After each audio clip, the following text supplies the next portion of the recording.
More than 3,200 Wings to Fly and Elimu scholars assembled at Alliance Girls High School in Kiambu for the 16th Annual Education and Leadership Congress. At the Nairobi and Central Region Congress edition, the scholars were advised to maintain a singular focus on studies in school and pass examinations.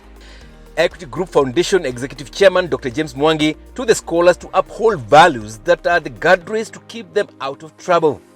The choices I make from now to the exam time will be choices that will make that life of 80 years ahead of me easy, purposeful, and enjoyable to live. In his discussion on academics, Dr. Mwangi said education gives equal opportunities irrespective of circumstances and urged the scholars to scale their climb up the pyramid of knowledge beyond secondary education.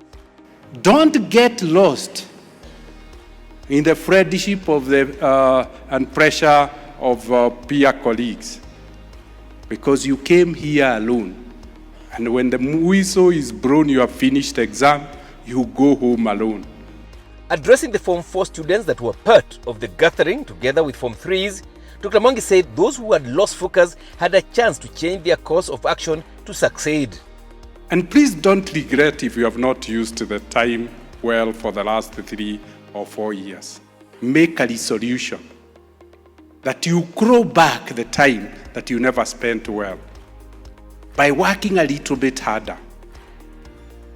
The CEO of Affecto Foundation that runs the Watoto Wasome initiative, Ndongo Nyoro, told the scholars to have a sense of purpose and curiosity.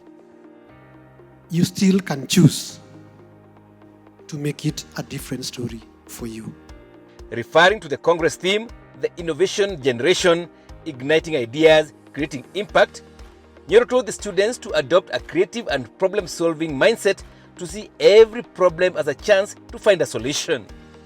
If you identify problems that we have in the society and you try to provide a solution, you will always find people who want to be part of you or people who invite you to be part of them, and you will find people who will provide resources for you to provide a solution to that challenge.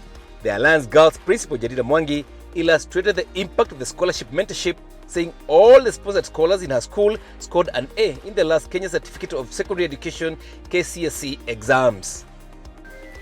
Among the graduates of the year 2024, we have 21 of our girls in the equity program.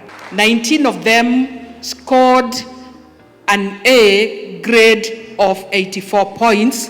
The scholars were among 750 top performing KCSE candidates who sat for the exams in 2024 and are now enrolled into the prestigious Equity Leaders Program, of whom 354 are Wings to Fly and Elimu scholars.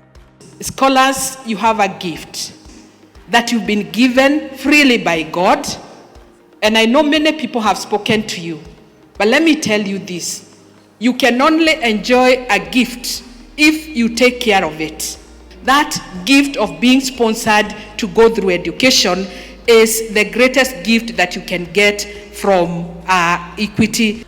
A total of 18,442 scholars, including 2,512 from refugee camps, were scheduled to participate in similar congresses across 11 regions nationwide, making the Congress the most impactful education and mentorship initiative in the country.